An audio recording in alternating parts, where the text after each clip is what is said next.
Olá, como estão? Sempre espero que estén bem nas manos de Jesucristo, aquele que nos dá a liberdade. E falando de liberdade, pensamos nesse mês em que estamos, no qual estamos, o mês pátrio em México e em alguns outros países também, em Brasil também é setembro, o mês pátrio. Mas estamos em México, enfoquémonos nesse hermoso país. A liberdade, os héroes que nos deram pátria e liberdade, pero também há, por encima de los héroes que nos deram pátria e liberdade, há um héroe que nos deu todo: pátria, liberdade, identidade, salvação, vida eterna, sanidade, saúde, prosperidade em todas as áreas. Bueno, é Jesucristo. Quando falamos de Cristo, falamos de liberdade. E falando de liberdade, pensamos que há um preço por essa liberdade. Nada é grátis, sempre há algo. A única coisa grátis em tu vida e na minha, e é o melhor que temos, é a salvação em Jesucristo, porque Ele já pagou o preço. A partir de aí, a partir da cruz e depois da cruz, todo vem com etiqueta de preço, se lo queres chamar assim. Aún as situações adversas é um preço a pagar para que podamos aprender a ser cristianos. Por lo tanto, nessa ocasião, conectando os pontos, Jesucristo, liberdade, mês pátrio, dificuldades, hablaremos de como Deus nos ensina a ser livres. Há 4 coisas que Deus faz com nós em um deserto, porque a Bíblia compara situações difíceis com desertos que temos que atravessar. Temos que atravessar. Por lo tanto, empezamos por aí. 4 coisas que Deus faz com nós em um deserto. Deuteronômio 32, versículo 10 diz assim: Le halló en tierra de desierto y en yermo de horrible soledad. Lo trajo alrededor, lo instruyó, lo guardó como a la niña de su ojo. Vamos por partes. Habla de la salida del éxodo, de la lucha por la libertad. La palabra desierto en hebreo es midbar. Midbar, que viene de la raíz de dabar, que significa hablar. Se conecta todos os pontos que estamos fazendo nessa ocasião, chegamos à conclusão de que é justamente no deserto onde Deus capta nossa atenção. Vas a um deserto e que ves? Arena, não há nada mais, dunas, bonitas, lo que seja, pero não há nada que te chame a atenção, não há color, verdade? Por isso, a vezes, Deus nos mete em um deserto para captar nossa atenção. O chamado de Moisés foi no deserto, hablaremos disso um pouquinho mais tarde, pero um pouquinho mais adelante, mais bem. Quando estamos no deserto é quando Deus capta nossa atenção. E de Deuteronômio 32, versículo 10, o que acabamos de ler, podemos aprender 4 coisas. Miren como empieza. Le halló. Assim empieza o passagem. Le halló. Deus não busca grandes pessoas para grandes projetos. Mas Deus não busca pessoas perfeitas porque não as há. Deus busca pessoas perfectíveis. Deus busca pessoas que se deixem moldear por Ele. Por isso, Deus não busca a grandes pessoas para grandes projetos. Todo o que é grande hoje começou sendo pequeno. Todo. É um processo de crescimento. Deus não busca perfeição em nós, mas sim busca fidelidade, compromisso e excelência. Aunque o ser humano não é perfeito, o ser humano pode fazer coisas quase que perfeitas. Te dou um exemplo muito claro. Os alemães fazem carros quase que perfeitos. Quase que perfeitos. Mas os alemães tampouco são perfeitos, verdade? Lo halló. Aqui le halló, diz o passagem. Porque buscou, Deus busca e encontra. O ponto número 2 desse versículo é: lo trajo alrededor. Deus capta nossa atenção quando nos despoja de coisas nas quais nos aferramos para viver e não sempre são coisas necessárias. Ele nos rodeia e todo alrededor se llena de sua presença. Às vezes, para agarrar o que Deus tem para nós, temos que soltar o que nós logramos para nós mesmos. manos ocupadas não podem agarrar nada. Por lo tanto, Ele lo trajo alrededor, se nos rodeou com sua presença, captou nossa atenção e nos despoja de coisas que a lo mejor para ti, para mim, são importantes, pero não são imprescindíveis. Cuidado com essa equivocação de colocar as coisas em lugares onde não têm que estar. Algo é importante para ti, que bueno, pero a lo mejor não é imprescindível para ti e te estorba. A ideia é esta: quando tu invitas a que Cristo seja o jardineiro del jardim de tu vida, Ele vai começar a podar o árbol. E quizá empiece a podar as ramas secas de tu vida que já não funcionam. Hasta aí não é problema. O problema é quando Cristo empieza a cortar as ramas que para ti são buenas. E então peleas com Ele. Hasta que, depois que te despoja de lo que tu pensavas que era importante e não é em tu vida, é quando empieza a crescer. Isso que pensavas que era tão importante era um peso que não permitia crescer. O jardineiro lo hace, todo jardineiro sabe que rama tem que podar para que o árbol possa crescer de maneira mais saudável. Assim Jesucristo, o jardineiro de nosso jardim, ¿verdad?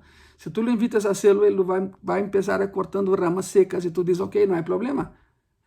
Mas o problema começa quando ele começa a cortar ramas em tu vida que para ti são importantes, pero não lo são. E depois lo acabas agradecendo.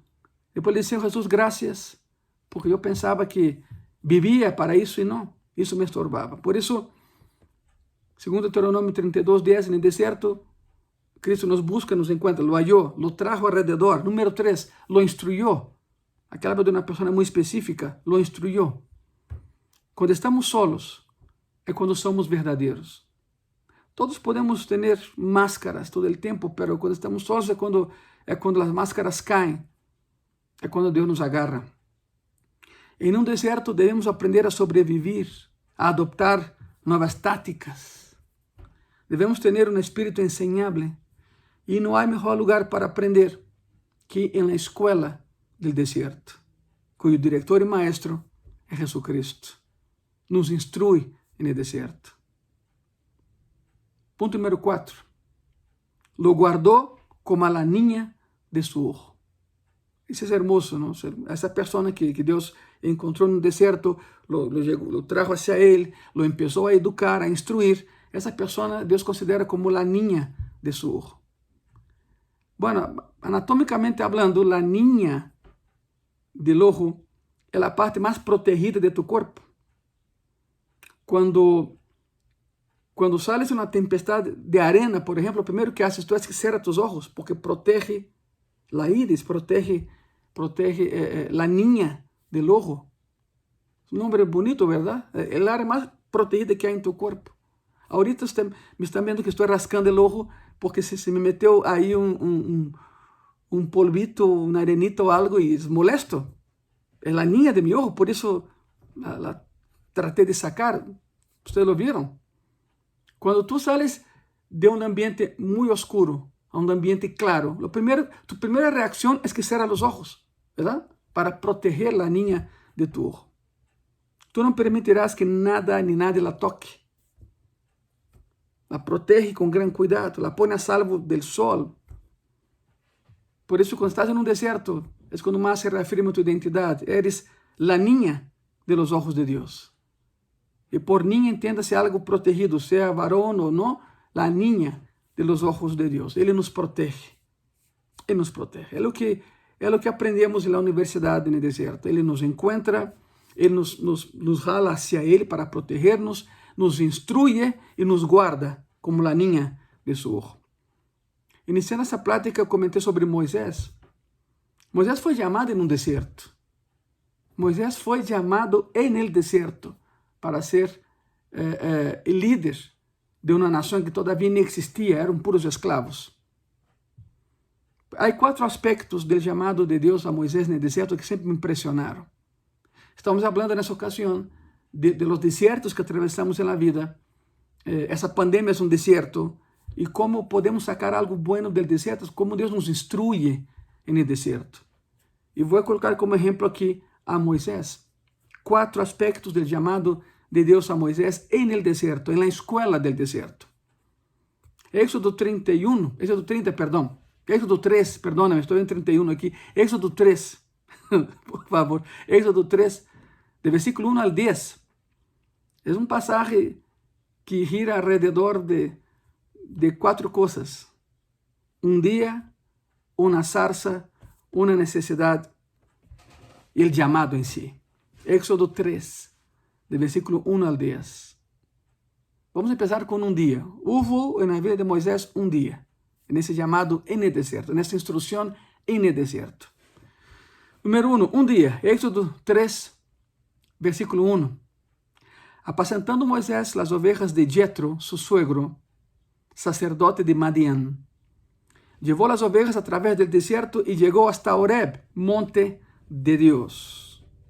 Bueno, foi um dia em que Deus rompeu um silêncio de 40 anos.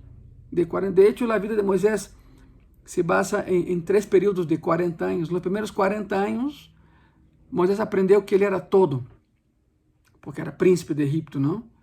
Nos seguintes 40 anos, Moisés aprendeu que ele não era nada, nem nadie. Em seus últimos 40 anos de vida, Moisés aprendeu que Jeová é todo.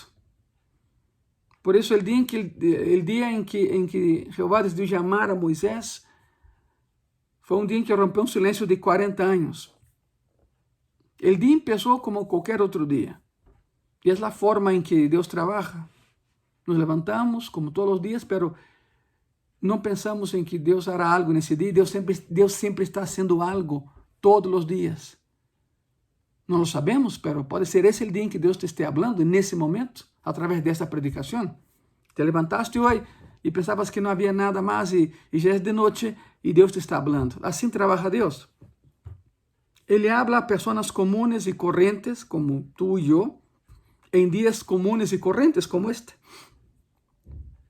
Haciendo cuentas, esse foi o dia 14.600 de Moisés como pastor de las ovejas de su suegro.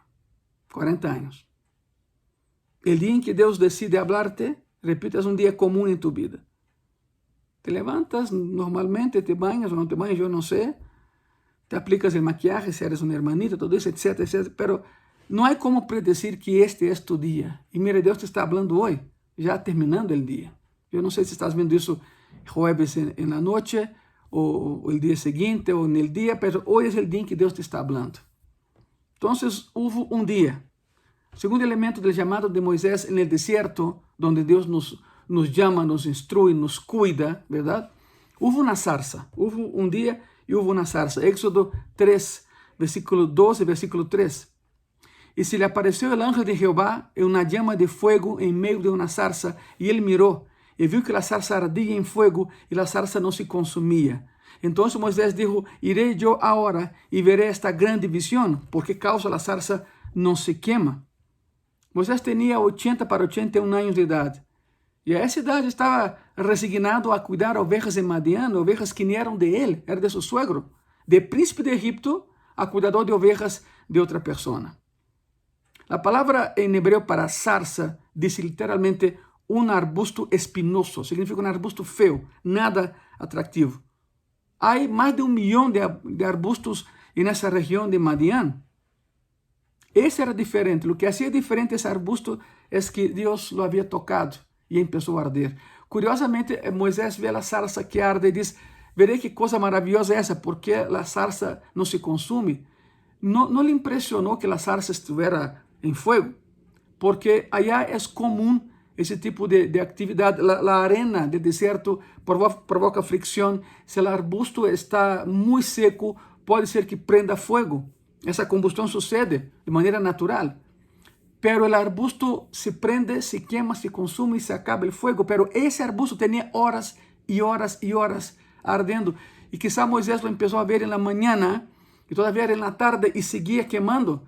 E isso lhe impressionou. Ele disse, veré que coisa maravilhosa esta.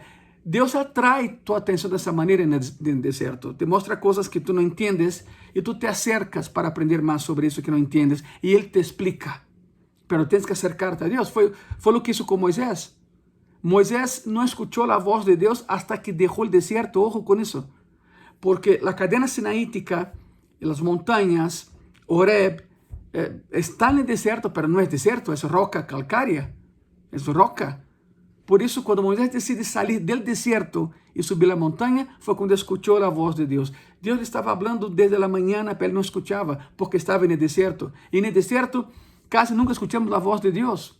Há muita interferência. Os problemas te impedem escutar a voz de Deus. É tu deserto. Quando tu decides sair do deserto, vou repetir, quando tu decides sair do deserto, empezarás a escutar a Deus, porque Ele te sigue falando. Então, não confunda uma coisa com outra. Deus te está falando todos os dias, mas decide tu sair do deserto. Então, houve um dia e houve uma sarça. Ponto número 3. Houve uma necessidade. Éxodo 3, versículo 4 e versículo 5. Vendo Jeová que ele iba a ver, lo chamou Deus de em meio de la sarça e dijo, Moisés, Moisés. E ele respondeu, eis-me aqui. E dijo, não te acerques. Quita tu calçado de tus pés, porque o lugar em que tu estás, terra santa es. Bueno, a expressão iba a ver em hebreu definida algo assim como ao mesmo tempo. O sea, ao mesmo tempo. Quando Moisés escutou a Deus, no mesmo momento em que Moisés se acercou a Deus, nesse mesmo instante, ele começou a escutar a Deus. Deus lhe falava durante todo o dia, pero estava no deserto e não escutava. Quando Moisés decide sair do deserto, aí sim escutou a voz de Deus. A expressão eis-me aqui em hebreu é inaini. Em hebreu é inaini. Significa aqui estou e estou listo. Aqui estou e estou listo, pero não estava listo. Há pessoas que em nossas igrejas que pensam que o ministério é de la banca ou de la silla. No caso de Graça e Paz temos sillas. De la banca ou de la silla a la banqueta. E la banqueta al mundo. Não é assim. É de la banca a la plataforma para orar. De hecho, em Graça e Paz temos um espaço para orar que não estamos usando para evitar aglomerações, pero aún assim cada pessoa usa sua própria silla para orar nesse período de pandemia, verdade? Então, de la silla cerca de Deus e Deus envia a pessoa a cumprir seu ministério. Porque necessitamos que Ele nos envie. Moisés pensava, já estou listo, conozco a região, lo puedo hacer. Deus dijo, não, acércate a mim e eu te vou enviar. Não te lances solo porque não vai funcionar. Muitos ministérios naufragam no mar de la incompreensão e de la soberbia porque são pessoas que não se acercam a Deus. Querem servir a Deus, querem trabalhar para Deus, mas não querem nenhum compromisso com Deus. Então, o ministério vai naufragar, não vai poder. Não se pode dessa maneira. Inaini, eis-me aqui e estou listo. Deus necessitava de um libertador e Moisés necessitava de uma razão para viver. Já levava 40 anos cuidando de ovelhas que não eram de ele. A terra não é santa por si mesma, porque digo terra santa é, sino porque Deus habita em ella.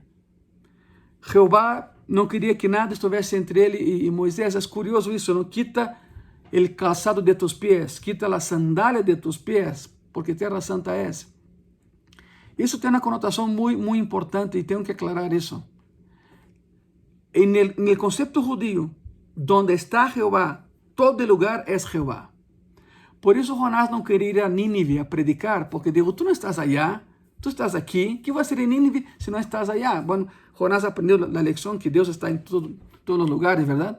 Pero quando Deus te habla algo, e para que quede claro, Ele te habla em tu conceito, em tu idioma e em tu cultura. E a cultura judia, a cultura hebrea, a cultura de Moisés era muito local. Era onde está Jeová, esse lugar é Jeová. Por isso, quando Moisés começa a subir a montanha, começa a subir a cadena de montanha de Sinaí, Jeová lhe disse, sabe que quita o calçado de tus pés, significa quita todo lo que esté entre tu e eu. Repito, Moisés, quita lo que me estorva para praticar contigo. Se há algo entre tu e eu, quítalo. E nesse caso, era a sandália de Moisés, e Moisés, então, com seu pé, tocou ao Sinaí, sem interferência nenhuma, tocou a presença de Deus. E eu te digo o mesmo. Há algo entre tu e Deus que te estorbas a escuchar a voz de Deus? Há algo que tu has colocado há muito tempo entre tu e Deus e que não permite que cresça em tu ministério cristiano, que te impede crescer em tu vida cristiana? Se é algo, tens que quitarlo tu, porque Deus não lo vai fazer. Deus te vai dizer, quita o calçado de tus pés e toca a minha presença. Quita lo que tú colocaste entre tú y yo. Así dice Jehová en esa ocasión a ti. No será la sandalia, será otra cosa. Algo que has colocado en tu corazón y por eso no crece como cristiano. Y por eso tu vida no funciona como cristiano. Porque hay algo entre tú y Dios que tú has colocado. Analízalo bien. Y si hay algo ahí, tienes que quitar. De lo contrario, nunca escucharás la voz de Dios. Havia uma necessidade. Número 4, hubo el llamado. Hubo el llamado. Éxodo, capítulo 3, versículos del 6 al 8. Y dijo, yo soy el Dios de tu padre, Dios de Abraham, Dios de Isaac y Dios de Jacob. Entonces Moisés cubrió su rostro porque tuvo miedo de mirar a Dios. Dijo luego Jehová, bien he visto la aflicción de mi pueblo que está en Egipto y he oído su clamor a causa de sus exactores, o sea, de sus verdugos, de sus torturadores. Pues he conocido sus angustias y he descendido para librarlos de mano de los egipcios y sacarlos de aquella tierra a una tierra buena y ancha, a tierra que fluye leche y miel, a los lugares del cananeo, del eteo, del amorreo, del fereceo, del heveo y del jebuseo. Todas las tribus que estaban ocupando esa área y no tenían por qué estar ahí. Es curioso, ¿no? La lista que da Dios, Abraham, Isaac y Jacob, ilustra hombres y muestra hombres, señala hombres comunes que tenían dificultades de carácter, de conducta. Los tres eran malos, los tres eran mentirosos. Diríamos en México, los tres eran muy tranzas, Abraham, Isaac y Jacob. Sin embargo, eran moldeables y enseñables. Dios los cambió en patriarcas de la nación de Israel. Eran engañadores, eran mentirosos los tres, y curiosamente los tres eran estériles. Y sin embargo, de los tres salió la nación que tenemos hoy, empezando con Abraham. Dios siempre está dispuesto a ayudar a personas que reconocen necesitar de la ayuda de Dios. ¿Por qué Dios da esa lista? Es curioso, ¿no? Yo soy el Dios de Abraham, Isaac y Jacob. No dijo Israel, porque ya era una nación de Israel. El detalle es que el pensamiento de Dios va mucho más allá de nosotros. Tu presente es el pasado de Dios. Dios de Abraham, de Isaac, de Israel. Porque así fue antes. Ese fue el título que se dio a Jacob, Israel, príncipe de Jehová. Pero ¿por qué Jehová menciona a Jacob si ese ya no era su nombre? Simplemente porque Moisés se rehusaba a aceptar el llamado de Dios para libertar al pueblo. Yo no puedo, ¿quién soy yo? Señor, llama a otros. Y Dios empieza con la lista, diciendo, si yo pude con Abraham, con Isaac y con Jacob, ¿crees que no puedo contigo también? Simplemente déjate moldear, dice el Señor. Es lo mismo aquí. Los sacaré de la tierra donde son esclavos, los llevaré a la libertad. Y Moisés cubrió su rostro porque no podía ver a Dios. O sea, nadie ve a Dios y sigue vivo, ¿verdad? Pero la lista inicial es muy importante. Soy el Dios de Abraham, Isaac y Jacob, o sea, de tus ancestros, que eran hombres comunes, corrientes como tú, pecadores como tú, imperfectos como tú, y sin embargo, yo los moldeé. Si yo hice con ellos, ¿crees que no puedo hacer contigo también, hijo? Y eso reforzó la fe de Moisés en su llamado. La lista es tremenda, incluye ahí a Moisés. ¿Cuál fue la conclusión? ¿Cómo terminó eso? Éxodo 3, versículo 9, versículo 10. El clamor, pues, ojo, clamor es orar con dolor. Eso es clamor, un desespero, ¿no? El clamor, pues, de los hijos de Israel ha venido delante de mí, y también he visto la opresión con que los egipcios los oprimen. Ven, por tanto, ahora, y te enviaré a Faraón, para que saques de Egipto a mi pueblo, los hijos de Israel. ¿Vieron eso? Ven a mí. El ministerio no es de ahí para allá. El ministerio es de tu silla, de tu banca, al altar de Dios, y del altar de Dios, Dios te envía. Si tú te lanzas sin que Él te haya mandado, no va a funcionar absolutamente nada. El clamor fue que movió el brazo de Todopoderoso, y por eso Jehová levantó al libertador, a un libertador. En México, el país donde ese mes conmemoramos la independencia, en México, muchos todavía están clamando por alguien que los liberte de una vida de esclavitud, de las drogas, del alcohol, de la pornografía, etcétera, etcétera, etcétera. Si la iglesia no se mueve, nadie se va a mover. Se o cristiano não predica a palavra, nadie vai predicar a palavra que liberta. Por lo tanto, depois de todo o que hablamos nessa ocasião, tú decides aceptar o chamado de Deus para libertar al pueblo ou não. Ou não. Se tú não aceptas, Cristo te respeta tu decisão, pero llama a outra pessoa. O privilégio será de outra pessoa. ¿Te acuerdas quem te predicou a palavra por primeira vez? Está bem claro em tu mente quem foi o que Deus usou para arrancarte de uma vida de esclavitud, de religiosidade morta e te levou aos pés de Cristo, um Deus vivo? Pois essa pessoa foi usada por Deus porque decidiu deixar-se usar por Deus. Por lo tanto, Deus quer que hagas o mesmo. Isso tem que crescer. Deus te está chamando a ser libertador com Ele. Ele te vai usar, claro que te vai usar, mas tens que decidir aceitar o chamado como Moisés aceitou. Com reticências, com dúvidas, com imperfeições, porque Moisés era muito imperfeito e aún assim, miles de anos depois, seguimos predicando de um homem no deserto que estudou na escola de Deus no deserto e do deserto Deus lo sacou para libertar a toda uma nação. É o mesmo Deus, tu Deus, mi Deus, é o mesmo Deus que chamou a Moisés e hoje nos chama nesse deserto de la pandemia, de la preocupação, de la carencia, para libertar al cristiano, não só em México, sino em todo o mundo. Pero tú decides aceptar o chamado ou não. A diferença empieza em tu coração, não no mundo. ¿Quieres cambiar a México? Pues cambia tú primeiro. ¿Por qué no oramos? ¿Te parece bien? Cierra tus ojos. Senhor Jesus, eres aquele que nos lleva ao deserto, nos cuida, Senhor. Nos ensina, nos instrui, nos sana, nos provê. Tu eres o libertador. Pero, Padre, é um privilégio quando tu pões tu mirada em nós e vê algo em nós que nadie mais ha visto, nem nós mesmos. O potencial para libertar, o potencial para predicar tu palavra. Ponga a pessoa que me está vendo, Senhor, em tus manos e a mim mesmo em tus manos, Senhor, que é o lugar mais seguro para estar. E nesse mês, onde México celebramos a liberdade, Senhor, a independência, sé tu o libertador mais profundo que há em nossos corações. Haz-nos, Senhor, como Moisés. Llévanos, Padre, fora do deserto, que decidamos sair do deserto e que podamos predicar a palavra, Senhor. A palavra que liberta, a palavra que dá vida. Aceptamos o chamado, Senhor, porque eu sei e sabemos que tu nunca nos abandonarás. Graças. Em nome de Jesus. Amém. Amém. Acepte o chamado de predicar a palavra, de ser tu também um libertador como Moisés. Tu Deus não te vai falhar, tu Deus nunca te vai abandonar. Nosso Deus sempre está conosco. Que Deus te bendiga muito. Nos vemos domingo em graça e paz. Amém.